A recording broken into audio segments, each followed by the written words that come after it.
नमस्कार, आदाब, सत श्री अकाल। आप सबका हमारे इस चैनल में स्वागत है। मेरा नाम है अरुण और आप मेरे साथ देखना शुरू कर चुके हैं इस कार्यक्रम को।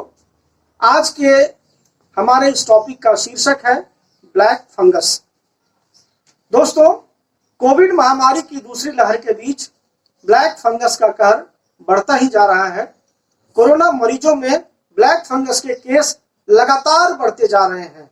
अब तक हमारे देश में करीब 6000 लोगों में ब्लैक फंगस के संक्रमण की पहचान हो चुकी है और उनमें से तकरीबन 150 लोगों की मौत ब्लैक फंगस से हो चुकी है।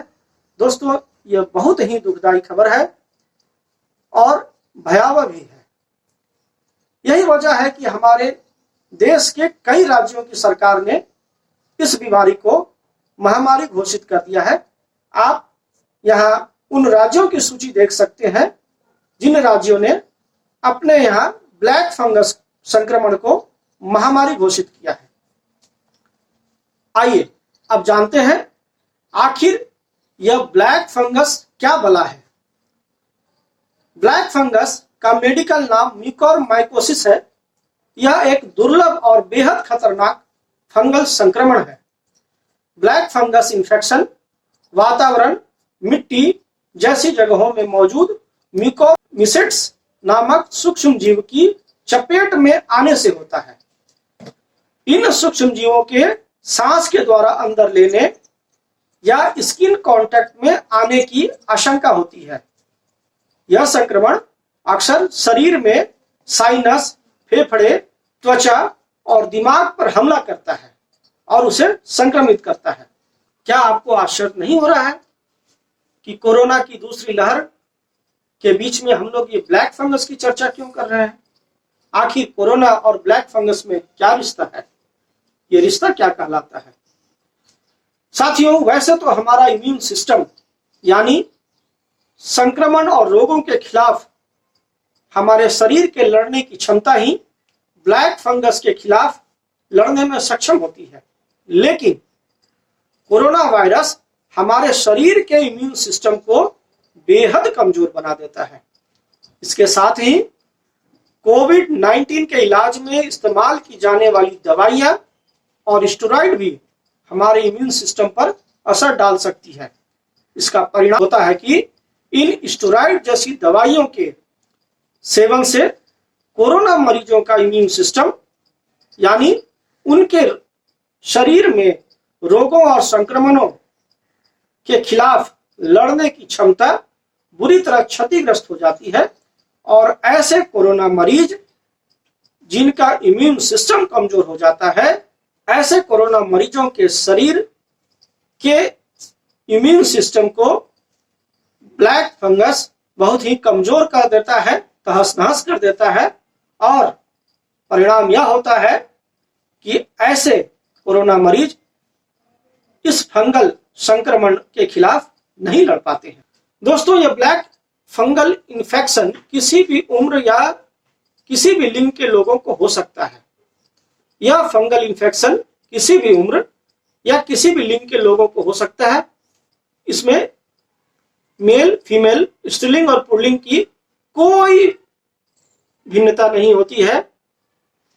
हम अपनी जिंदगी में कई बार इसके संपर्क में आकर स्वतः ही ठीक भी हो गए होंगे और इसका हमको पता भी नहीं लगा होगा। इसका कारण है हमारे शरीर का मजबूत रोग प्रतिरोधक प्रणाली। लेकिन HIV एड्स से संक्रमित व्यक्ति, डायबिटीज या मधुमेह से संक्रमित व्यक्ति, किडनी या ऑर्गन ट्रांसप्लांट जैसे लीवर, हार्ट आदि के किसी भी अंग के ट्रांसप्लांट करवाने वाले व्यक्ति, चौथे लंबे समय तक स्टेरॉइड का इस्तेमाल करने वाले व्यक्ति, पांचवा पोषण की कमी वाले व्यक्ति और छठा वैसे बच्चे जिनका जन्म 9 महीना के पहले हुआ है, प्री मैच्योर बर्थ वाले लोगों में ब्लैक फंगस इन्फेक्शन का खतरा अधिक रहता है। डायबिटीज मरीज हो जाए सतर्क। एम्स दिल्ली के director doctor Randeep Guleria sir और मशहूर डॉक्टर और मेदांता अस्पताल के chairman doctor Naresh Trehan sir के अनुसार, जिन लोगों को डायबिटीज है और यदि साथ में अगर वो कोरोना वायरस से संक्रमित हो गए हैं, उन पर ब्लैक फंगस के आक्रमण का खतरा बहुत ज्यादा होता है। जिन मरीजों को शुरुआत में ही स्टेरॉइड दिए गए, उनमें ब्लैक फंगस का संक्रमण हो सकता है। आइए जानते हैं कि हमारे शरीर में ब्लड शुगर का नॉर्मल लेवल क्या होना चाहिए। साथियों, बता दें कि एक स्वस्थ व्यक्ति जिसने पिछले 8 घंटे से कुछ नहीं खाया है, उसका नॉर्मल ब्लड शुगर लेवल 70 से 99 mg पर DL के बीच में होता है। वहीं खाना खाने के बाद यह बढ़कर 140 mg पर DL हो जाता है। रात में सोने समय यह 120 mg पर DL हो जाता है। ब्लैक फंगस के बारे में और बहुत सी जानकारियों के साथ हम फिर आपसे रूबरू होंगे हमारे अगले वीडियो में। तब तक स्वस्थ रहिए, सुरक्षित रहिए, अपना ध्यान रखिए, अपनों का ख्याल रखिए।